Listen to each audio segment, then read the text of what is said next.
Now we want to bring in another voice, former Illinois Congressman Rodney Davis, whose current role is managing director of a D.C.-based government relations firm. Representative Davis, thank you for joining us.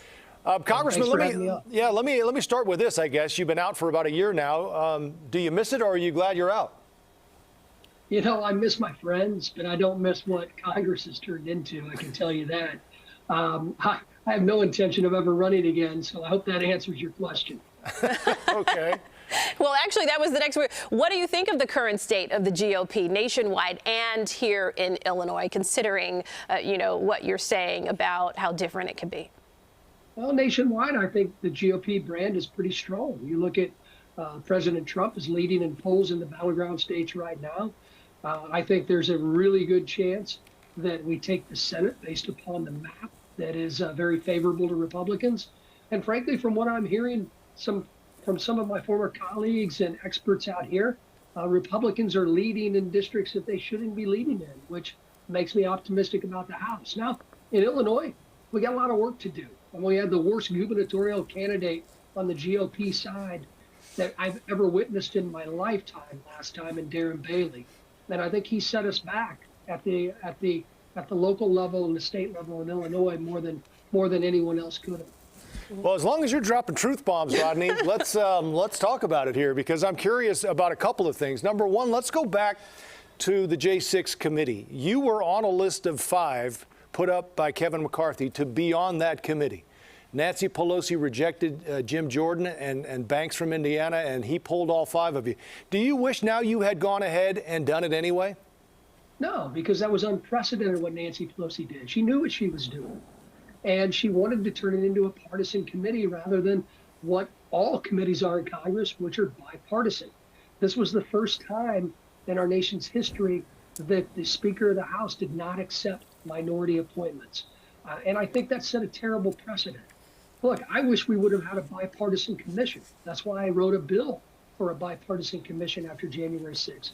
And Speaker Pelosi could have put that bill on the floor, and we could have passed it with Republican and Democratic votes, and then she could have gone to the Senate. But what we saw, unfortunately, was a process that threw a lot of evidence out there, and rightfully so. Anybody who entered the Capitol that day should be punished to the fullest extent of the law, in my opinion. But they also came away with some untruths, and it really attacks the credibility of the entire investigation when you look at some of these untruths.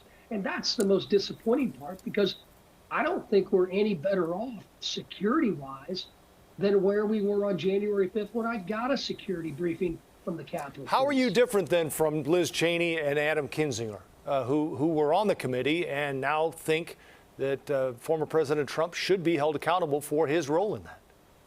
Well, accountability goes a lot further than one person using terrible rhetoric. Accountability goes far when it comes to why in the world did I, because of my position as the ranking member of the committee that had oversight responsibility of the Capitol Police, why did I get a security briefing the day before?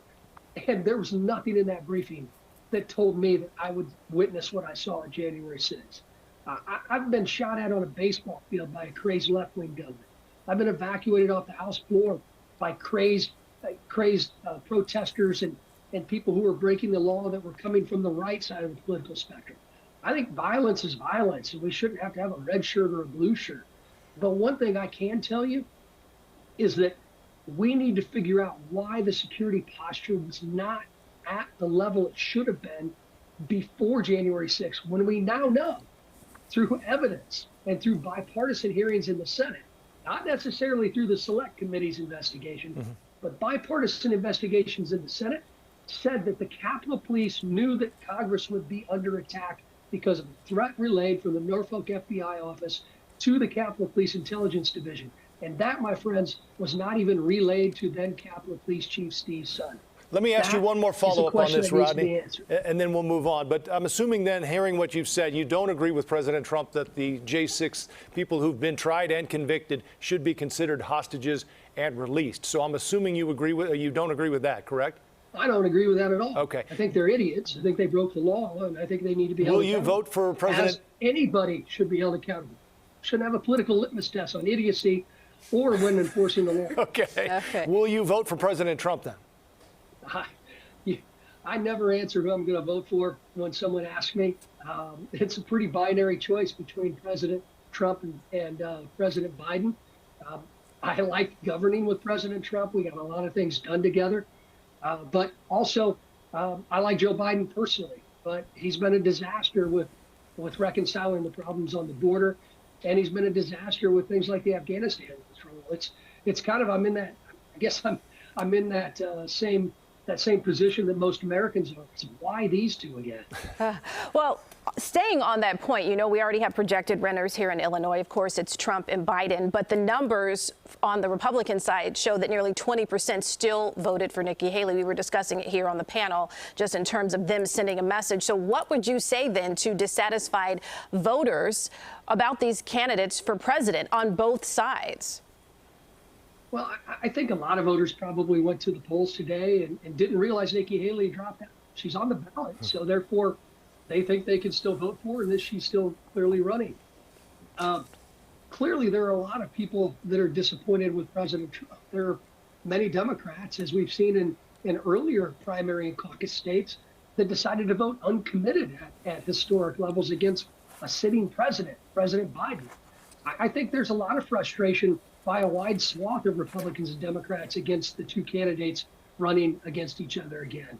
And they ask themselves the same thing I ask myself, is there anybody better than these two?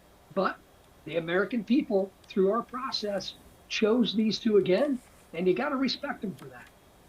Rodney, what do you think about the future of Congress then with people being so frustrated? You're out now, and you basically got drawn out and then primaried, essentially. When you see what's happening within the Republican Party now, where some of the farther right candidates and conservatives, the hardliners, have the power that they have now. We saw it with the vote for the Speaker of the House and what it's doing to some of the internal workings of Congress and on the Republican side in particular. How do we get past this stalemate? Well, we get past it the same way we have all throughout American history. Now, I was lucky enough to serve a congressional district that part of it Abe Lincoln once served during his one term in Congress. And there was a lot more division back during Abe Lincoln's time, a lot more polarization than what we're witnessing today. And frankly, you don't have to go too far back in our nation's history to realize in the late 60s and early 70s, we had politically induced bombings in this country. Thankfully, we don't have that. And you can see the country resets. And I believe that will happen again, but it may take longer than we want. Who knows?